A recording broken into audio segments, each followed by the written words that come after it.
Mariana, né? Então, 2, o 3 e o 4. Alguns grupos colocaram a proposta e como é que vai fazer. Se der para colocar como vai fazer, também é uma sugestão, né? Depois nós temos que ver o que nós vamos votar para funilar tudo isso. Quem podia ajudar a anotar as conclusões, fazer uma síntese? Alfredo? Quem? Cadê o... Precisamos ajuda dos universitários, das universitárias. Quem pode fazer a síntese? Ah, joia. Tá. Então, você tem papel e caneta aí? Tem. Tá. Então, o grupo 1 é a Mariana. Bom, gente, confesso que a gente desvirtuou um pouco da função de pensar em propostas de reparação, porque, enfim, estávamos ouvindo um pouco do relato do seu Paulo, que, enfim, vou sintetizar, mas teve um acidente muito tenso na usina São Martinho, né? Numa situação de trabalho não, enfim, oficializado, né? Então, muito tenso de responsabilizar, essa percepção assim jurídica que eu consigo ter. Então, mas uma coisa que eu acho que o grupo conseguiu tirar um pouco do que a gente conversou a partir do relato super sensível que o Paulo nos deu, é que essas histórias são reais. Então, essas pessoas existem e acho que a nossa função mesmo é tentar sensibilizá-las e dar um ar de consciência para que, enfim, a gente consiga avançar nos processos, porque essas coisas, esses acidentes aconteceram com uma causa e com uma culpa muito bem definida. Então, assim, a gente realmente precisa agora... É quase um processo de reprocessar, né, tudo o que aconteceu, porque é de fato muito tenso. Então, enfim, eu acho que realmente ir atrás dessas pessoas, ir atrás de casos concretos, lógico, as questões como as que a gente explora, né, no processo do Biratã, que foi o da operação policial de 10 dias, são casos coletivos, né, mais impactantes, mas assim, os acidentes de trabalho não deixam de ser somente culpa da empresa e assim pelo total descaso, né? Então, acho que agora é nutrir muito diálogo nos espaços tanto político quanto no nosso dia a dia e, enfim, fortalecer essa discussão para que a gente possa realmente fazer alguma coisa concreta com isso. Lógico, com muita responsabilidade, com muito respeito, né, com os vitimados, que querendo ou não, são e sempre terão que ser os agentes dessa mudança, né? Infelizmente, é mais um trabalho que é imputado no vitimado, né? Essa questão da pessoa já ter sofrido tanto e, ainda assim, ter que lidar com tantas consequências de uma maneira tão nefasta como é a que está posta nesse cenário. Mas é isso, seguimos na luta.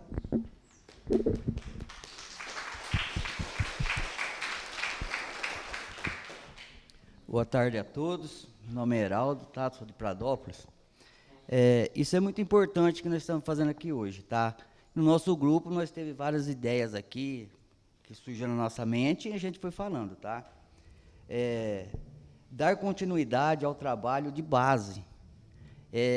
Pegar os jovens hoje em dia, como foi dito aqui nessa reunião, se não tiver os jovens hoje para continuar esse trabalho lindo, maravilhoso que a gente está fazendo, vai se acabar. Então, nós temos que integrar esses jovens hoje na nossa sociedade, dentro da igreja e dentro desse trabalho que a gente está fazendo. Isso é o primeiro. Ficar mais atento aos migrantes na nossa cidade. Às vezes, na correria do nosso dia a dia, na nossa luta, a gente passa despercebido a dificuldade do próximo que está do nosso lado, do migrante. Então, a gente tem que ter um olhar mais atento para essas pessoas, para ver se está do nosso lado e a gente não percebe. Então, às vezes, vamos ficar atento com isso, mais atento aos migrantes, porque há muito na nossa cidade. Parece que não, mas tem vários. É só a gente parar um pouco, respirar e olhar para o lado. Então, tem bastante. Despertar as igrejas para o tema da migração. Eu vou falar aqui, as igrejas, na troca de, desculpa se eu estiver falando alguma coisa errada, mas a troca de padres, às vezes não dá tanto interesse, ênfase na migração, na pastoral do migrante. Isso é importante, isso é muito importante. As igrejas olhar um pouco mais atento para a pastoral do migrante,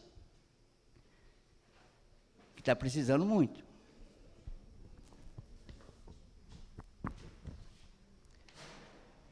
Outro tema é a preparação para os 40 anos, que vai fazer dessa revolução, da greve que teve em Guariba, se ajuntar, ficar atento, fazer uma coisa legal, maior, para os olhos dos governantes, deputados, para levar isso adiante para as pessoas, os migrantes que às vezes nem sabem o direito que tem, que vem de fora, vem numa dificuldade tremenda e chega aqui e às vezes não sabe o direito. Então, é orientar mais. E eu acho que isso vai ser muito bacana. Acho não, certeza. Dar visibilidade aos trabalhadores, respeito, dignidade, dar o básico para eles quando vem de fora. Então, a gente precisa dar essa dignidade para cada um. É ser humano, é filho de Deus, todo mundo tem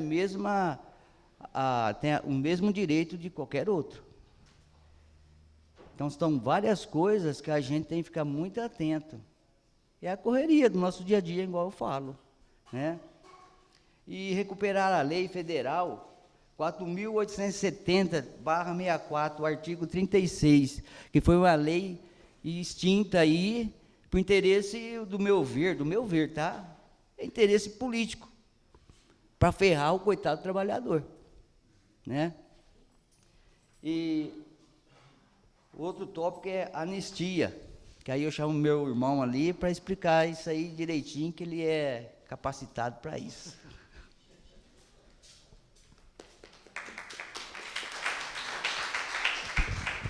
Que é isso.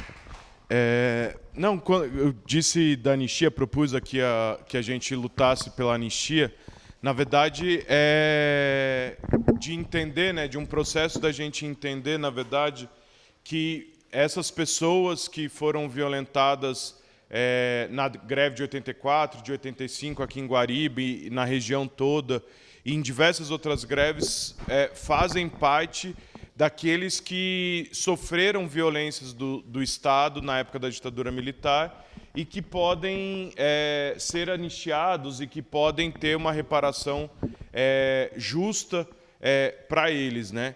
E eu acho que a gente tem que reaproveitar esse momento de que o governo Lula volta e que a gente sai de um período muito difícil nos últimos 4 anos, que não se discutia, que na verdade era uma contraofensiva a nós. Eu acho que agora a gente pode rediscutir, voltar a discutir a questão da anistia que se perdeu nos últimos 6, 7 anos no Brasil. E também pensar dos anistiados da primeira vez, né? Quem foram aqueles que foram anistiados pela primeira vez, né?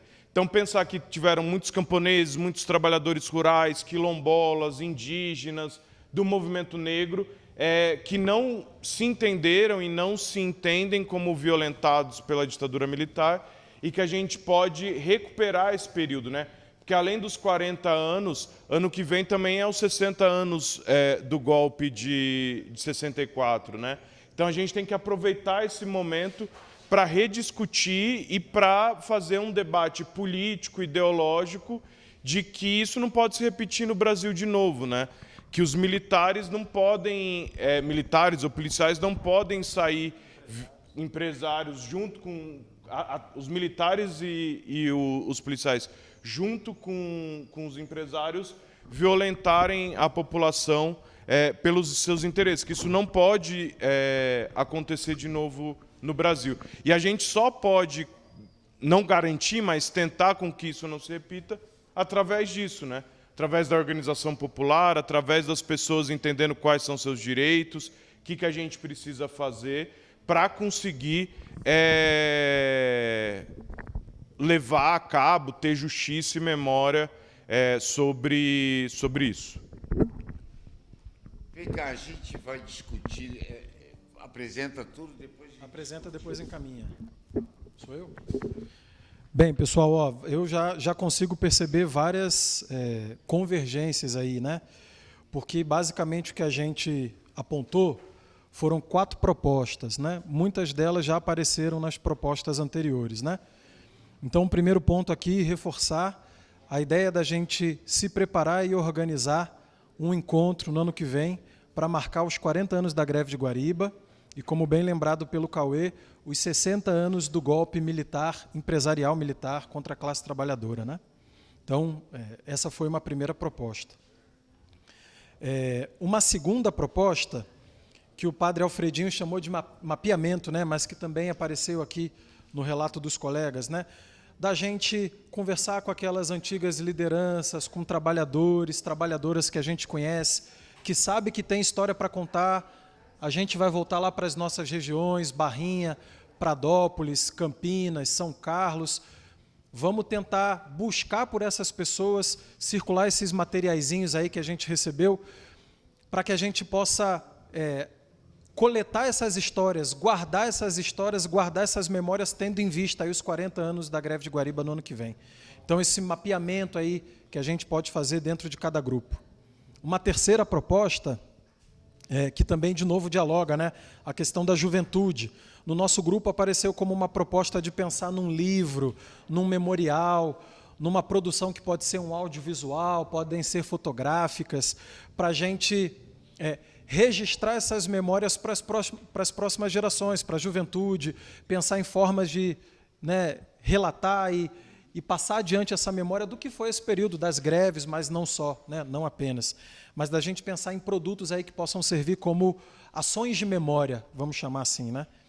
Um quarto e último ponto, que é exatamente a ideia da reparação e das denúncias das injustiças, né? Rapidamente falamos aqui dos usineiros que filmava o padre, do padre Bragueto que tomou uma surra dos policiais, e os policiais eram pagos pelos usineiros, de várias outras injustiças, né?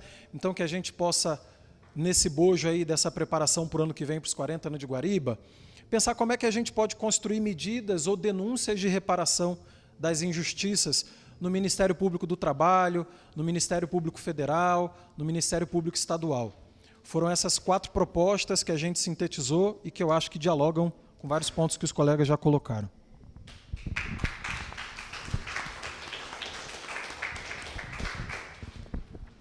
O nosso grupo não fugiu muito disso, não. Discutimos as questões. A gente dividiu a nossa discussão em 2 etapas. A primeira etapa foi levantar os pontos que a gente ia tratar e a segunda etapa, as ações para dar conta desses pontos e como é que a gente via cada um desses pontos. Os pontos são esses que já foram e que apareceram nos outros grupos. 40 anos da greve de Guariba, o que a gente vai fazer? A questão da reparação às vítimas da repressão aos trabalhadores rurais, a questão da conscientização dos jovens e a questão do balanço das conquistas da greve de Guariba, que é uma coisa que está perdida no imaginário e que a gente precisa fazer alguma coisa em relação a isso. E aí a gente pensou na questão dos 40 anos da greve em fazer um mega evento. Não é uma festinha, não é fazer um encontrinho, não, fazer um encontrão mesmo, com evento de rua, com evento de... A gente pensou em forró, filmes, teatro, palestra e tal, pensando nos dias. Fomos até ver no calendário que dia era o dia 15 de... Que dia era o dia 15 de maio, que é o dia que deflagração da greve. A gente viu que é uma quarta-feira. Mas a gente viu que 1º de maio também é uma quarta-feira. Por que a gente não anteciparia essa festa para fazer no 1º de maio?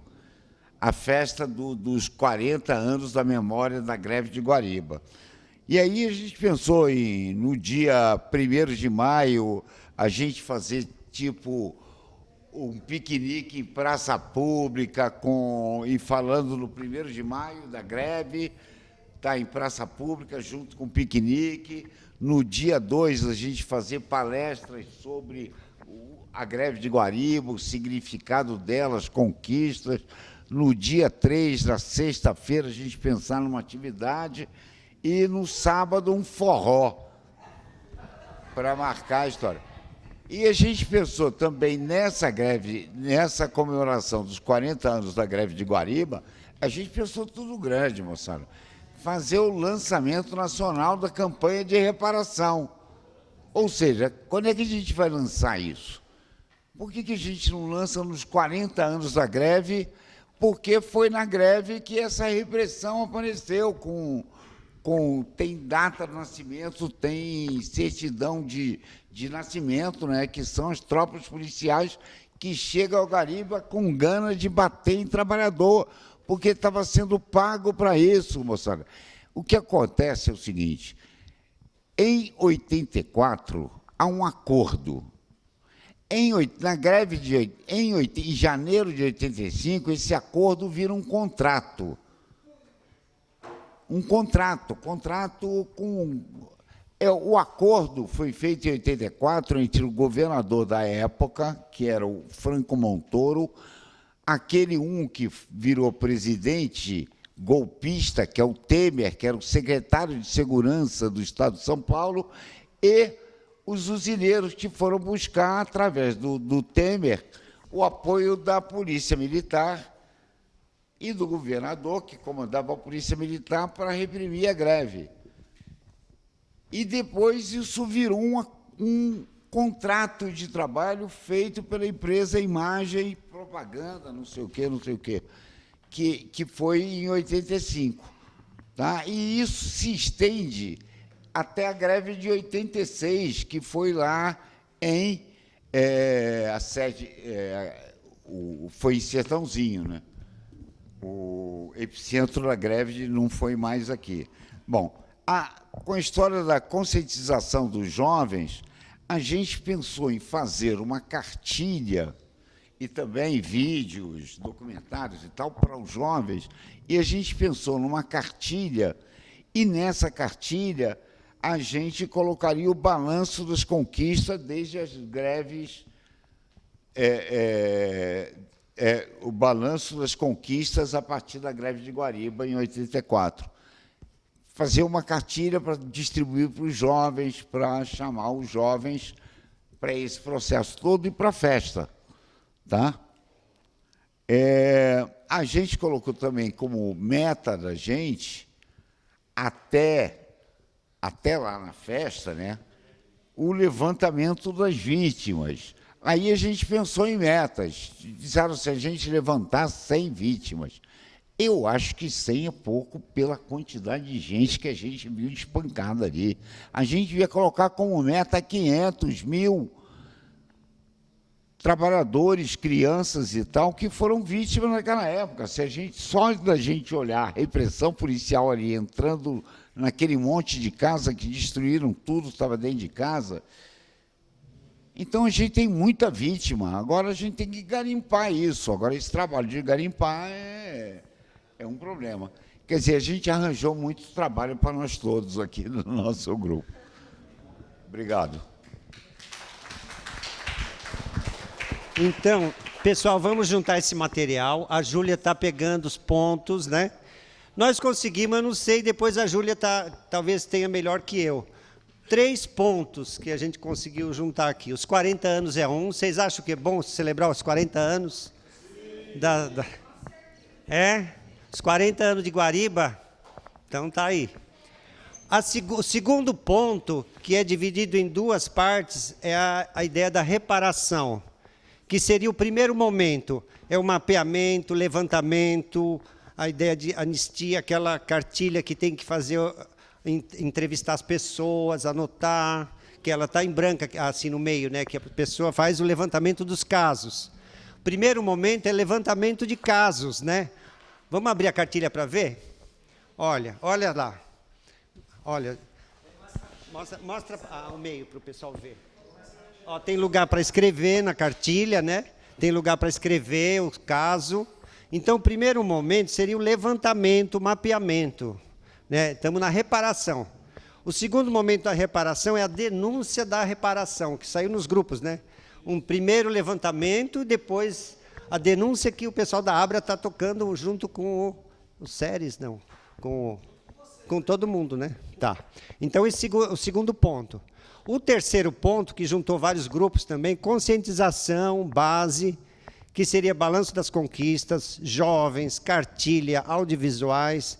Que o pessoal falou que muita gente em Guariba já não sabe que greve foi essa e pensa que foi baderneiros que quebraram a cidade e tentam apagar essa memória, né? Não sabe a dor que foi a luta desse povo todo, migrante no trabalho super explorado, as mortes que aconteceram, os feridos da repressão. Então, tem toda essa parte da conscientização, que é vencer. Quem que faz o discurso sobre a greve? Somos nós ou são os usineiros que fazem o discurso sobre a greve? Né? Então, é uma disputa isso daí, né? Tem que ver quem for mais esperto para fazer isso. O trabalho de formiguinha, ele é poderoso. Então, aqui tem 3 propostas. Saíram mais, né, assim, detalhadamente, mas, assim, olhando bem, a gente viu que encaixa nas 3. A conscientização é esse trabalho de formiguinha, que vai sair essa ideia de uma cartilha que explique o que foi, de fato, a greve, as conquistas, por que o povo parou tudo, né? E o povo gritava assim, a greve, onde está a greve? Está ali, está aqui. Assim, ela não tinha nem lugar, era onde estava o povo. É a greve que era feita pelos corpos das pessoas, né?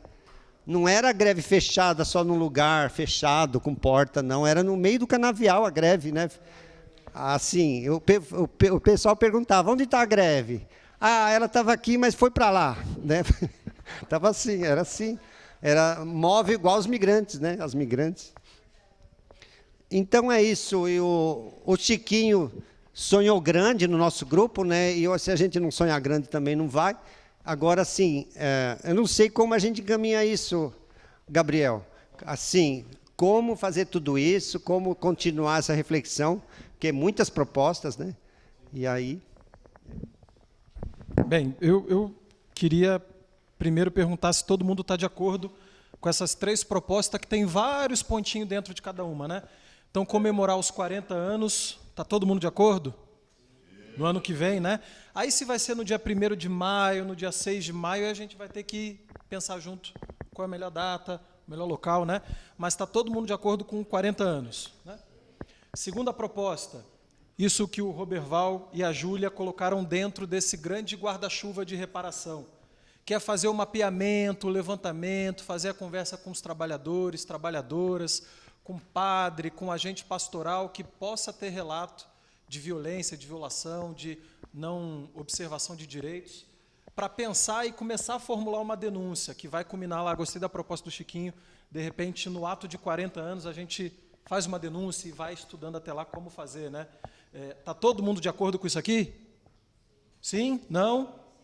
Sim? E aí o terceiro ponto, que também eles colocaram várias sugestões que foram aparecendo, né? Que eles estão chamando aqui de conscientização junto com a base, que é pensar material, cartilha, audiovisual, livro, diálogo com a juventude, para passar esse legado, essa memória adiante. Está todo mundo de acordo? Sim? E eu fiquei pensando, né, ouvindo esse tanto de proposta, como é que a gente dá contorno prático para isso, né? Que a gente sai daqui com vários anunciados, mas a gente tem que transformar isso em trabalho, né? Eu fiquei pensando se a gente não amplia aquele grupo de WhatsApp, que não é para ficar dando bom dia, boa tarde, boa noite, não, né? Que é para ser um grupo, nem kkk, nem tipo Lula, Bolsonaro, Não é isso. A ideia é que seja um grupo que todo mundo possa estar ali, para a gente, turma, vai ter reunião em fevereiro do ano que vem para começar a pensar a reunião, para pensar os 40 anos, onde vai ser... Gente, os levantamentos que vocês estão fazendo, os mapeamentos, contato, entrevista com o trabalhador, divulga ali, compartilha ali. Então, a proposta que eu faço, pensando num primeiro encaminhamento prático, até para a gente poder se dividir nas tarefas, é reunir todo mundo nesse canal de comunicação, que pode ser um grupo de WhatsApp a princípio, né? Que a gente vai chamar para reunião, a gente vai pensar como é que Guariba se organiza, como é que Pradópolis se organiza, como é que São Paulo se organiza, São Carlos, Campinas. E aí eu acho que a gente pode ir dando contornos práticos para essa agenda de trabalho que a gente acabou de acordar aqui, certo? Pode ser assim? Todo mundo de acordo? Porque aí eu acho que a gente pensa depois Adilson, Roberval, Chiquinho, né? Todo mundo que está aqui, Padre Antenor, Padre Alfredinho, a turma do SPM aqui de Guariba, a gente começa a pensar numa agenda de reunião para começar a preparar o ato do ano que vem, enfim, aí a gente começa a pensar na divisão das tarefas propriamente, né? Tudo bem? Era essa a proposta que eu queria fazer, não sei se outras podem ser feitas, né?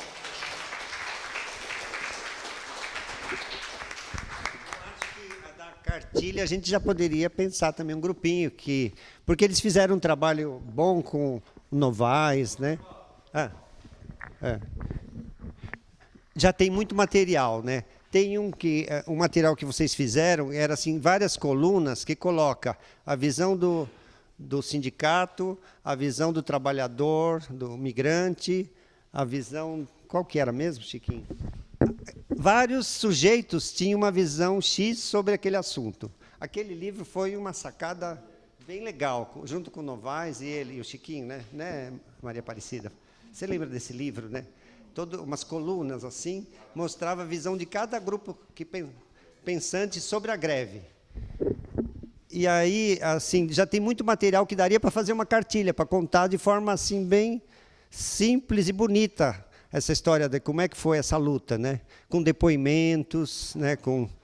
Que aparece também em várias publicações. Seria um grupinho que juntasse esse material e fosse montando essa cartilha, né? E que tivesse também a linguagem da juventude para poder comunicar, porque nem sempre a gente sabe qual é a linguagem que os mais velhos. Né? Não sei se vocês têm mais alguma ideia.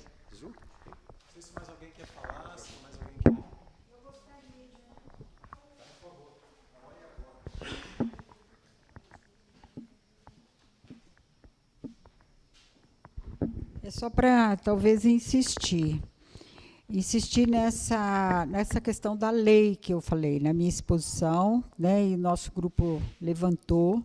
Se a gente está pensando em reparação, acho que a gente tem que alargar o nosso entendimento. Alargar o que significa uma violência política, por exemplo. Então, violência política não é só mostrar um trabalhador com os sinais da violência, né? No rosto, nas costas, na perna e assim por diante. Eu acho que essa é uma forma de se mostrar e evidenciar a violência. Mas o que aconteceu aos trabalhadores, até mesmo antes, se a gente quiser pensar antes de 84 e deixar de lado o que vem depois, é uma violência talvez muito, muito, muito mais profunda. Eu quero perguntar a vocês se vocês sabem quantos trabalhadores que morreram em acidentes naqueles caminhões. Se a gente tem esse dado. Quantos foram? Quantos acidentes foram? Foram centenas e centenas de acidentes nos caminhões. Eram mortes que a gente acompanhava pelos jornais toda semana. Quer dizer, isso é o quê? Não é uma violência? Quer dizer, não é o Estado, juntamente com os proprietários, exercendo essa violência? É uma violência. Então, eu gostaria que a gente saísse daqui com essa visão mais alargada do que significa essa violência política, que não é só ali policial espancando o trabalhador nos dias da greve, do levante. Eu acho que é mais além. Exatamente. Essa violência ela foi sendo paulatinamente gestada. A violência, por exemplo, de pagar um salário infinitamente menor do que as necessidades de reprodução dos trabalhadores. Trabalhador que ia sem comida. Eu me lembro lá em São Carlos, na época do prefeito o Newton Lima, eu fui um dia conversar com ele e falei para ele, Newton, os trabalhadores vão para o canavial sem tomar o café.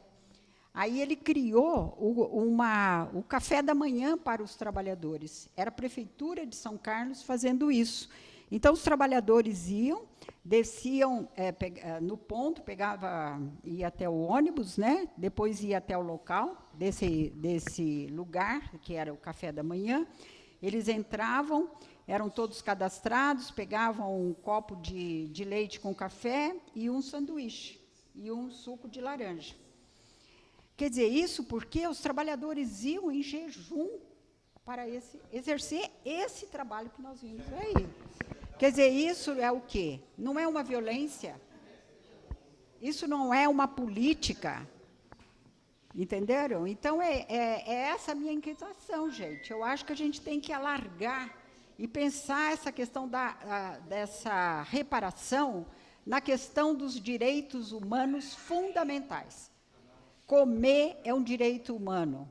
Passar fome não é um direito humano. Salário digno para moradia, tudo isso é direito humano. E tinha uma lei para isso. E essa lei não foi nunca cumprida. Então, se essa lei for revogada, infelizmente, num governo de PT, ela precisa também ser rediscutida, do meu ponto de vista. Precisamos ter essa coragem, minha gente, de fazer autocrítica também. É isso que eu gostaria de falar. E gostaria de dizer que é um direito humano fundamental. Direito humano fundamental. E esses trabalhadores não tiveram isso. Não tiveram isso. Eram transportados como gado. Aliás, quando eles transportavam o gado, eles tinham mais preocupação, que pelo menos colocavam um toldo de proteção. Sequer os trabalhadores tinham isso. Eram transportados em bancos sem toldo. Porque isso eu vi. Eu vi. Quando chovia, eles ficavam literalmente molhados. Então, é isso. Eu acho que me desculpem, é que às vezes o sangue caipira sobe aqui nas veias, tá? Desculpe.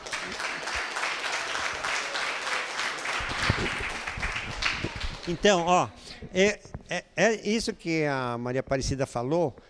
É verdade, assim, não pode imaginar que os usineiros tiveram um deslize e aí deu a greve. Não foi isso.